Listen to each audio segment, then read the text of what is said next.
Hello guys, pag-usapan lang natin ang breaking news na exclusive nga naman guys, pinag-uusapan ng mga netizens at ng mga Katden fans. Mami Min Bernardo masayang masaya dahil napapasaya ni Alden si Catherine kahit ngayong Pasko. Ibig sabihin guys, nagpapasalamat si Mami Min Bernardo dahil ngayon 2024 ay naging maligaya si Catherine Bernardo at naging masaya.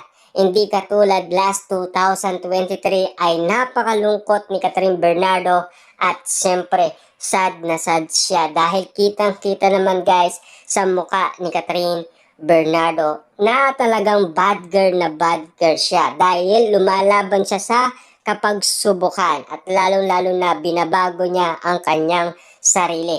Ngayon, 2024 ay gumanda na ang ngiti ng pamilyang Bernardo dahil sa kagandahan ng ngiti ni Catherine Bernardo at kasiyahan. Ibig sabihin lang nito guys, patuloy na magiging masaya na si Catherine Bernardo. Kaya todong-todo ang pasasalamat ni Mami Min Bernardo. Ibig sabihin lang nito guys, meron na talagang panalong-panalo sa puso ng pamilyang Bernardo. Ibig sabihin si Alden Richard na yon ang karapat-dapat sa puso ni Catherine Bernardo. Kita nyo naman guys, no?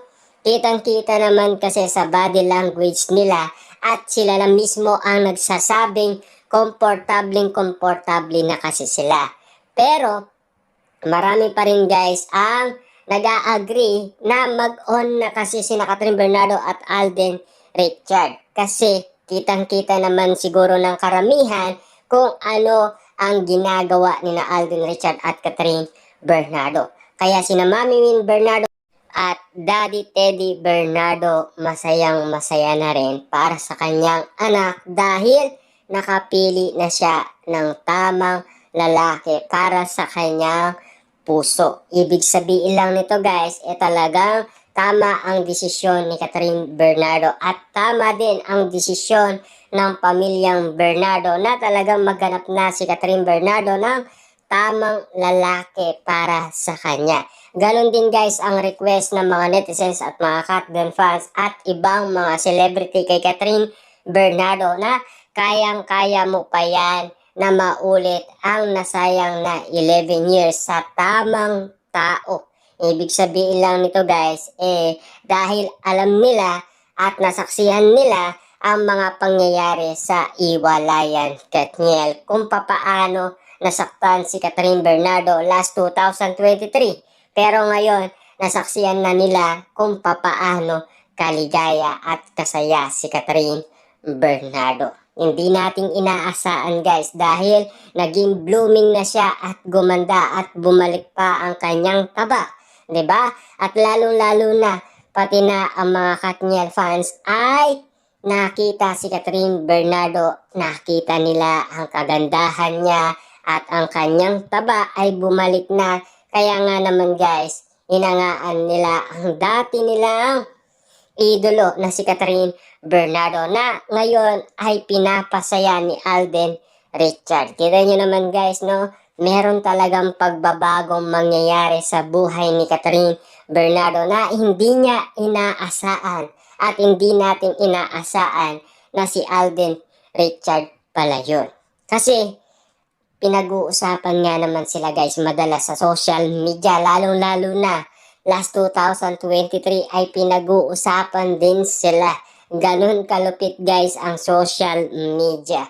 Kaya nga naman guys, pati na ang mga malalapit na kaibigan ni Catherine Bernardo at pamilyang Bernardo ay tinutukso na sina Alden Richard at Catherine Bernardo. Kasi kapansin-pansin na nagiging masaya si Catherine Bernardo kapag kapiling niya si Alden Richard. Siyempre guys, kitang-kita nila kung gaano kasaya si Catherine Bernardo. Kaya nga naman tinutukso si Alden Richard at Catherine Bernardo na bagay daw sila. Ibig sabihin lang nito, talagang ang nagtulak umano kina Alden Richard at Catherine Bernardo ang mga malalapit na kaibigan ni Catherine Bernardo at ang pamilyang Bernardo. Ibig sabihin guys, agree pala sila kay Alden Richard. Kita nyo naman guys, pamilyang Bernardo at mga malalapit na kaibigan ni Catherine Bernardo, ibig sabihin, agree sila kay Alden Richard, hindi kay Daniel Padilla, di ba? Kaya naman guys, meron nang talagang nanalo ay si Alden Richard sa puso ni Catherine Bernardo. Kaya guys, huwag kayong mag-alala. Dahil alam naman natin kung sino ang pipiliin ng pamilyang Bernardo. Walang iba kundi si Alden Richard. Kasi maligayang maligaya si Catherine Bernardo at masayang masaya siya sa piling ni Alden Richard. Kahit sabihin man natin guys, meron nakaraan si Catherine Bernardo at Daniel Padilla, yun ay nakaraan na at hindi na natin maibabalik pa. Kasi ang nasayang na ay hindi na pwedeng ulitin pa. Kasi alam naman natin guys, sumuko na si Catherine Bernardo dahil alam naman natin pinatawad niya pala ito ng maraming beses. Kasi alam pala yan ni Kate Bernardo. Kaya nga naman guys, ngayong Pasko ay kitang-kita natin kung gaano kaligaya si Catherine Bernardo at ang pamilyang Bernardo. Masasaksihan naman natin guys sa bawat ngiti nila noon ay hindi natin mababasa ang muka ng pamilyang Bernardo. Kasi kitang-kita naman natin guys ang mga pangyayari, di ba? Sinubaybayan natin kasi yan guys noong last 2023 hanggang ngayon. Kitang-kita naman natin guys na bakas sa muka ni Catherine Bernardo ang kaligayaan at kasiyaan sa piling ni Alden Richard. Hindi naman siguro guys magsasalita si Catherine Bernardo na 9% ang kanyang puso at ready na siyang umibig muli. Lalo-lalo na guys, inaabangan natin kung sino yung lalaking pinili ni Catherine Bernardo at pinili ng pamilyang Bernardo.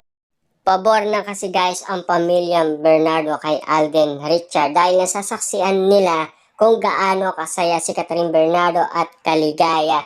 Dahil ika nga guys ni Ogie Diaz, sabi niya nga kung sino daw magpaligaya kay Catherine Bernardo at magpasaya, yun daw ang pipiliin ng pamilyang Bernardo. Lalo-lalo na guys, yung merong paninindigan at handa siyang pakasalan.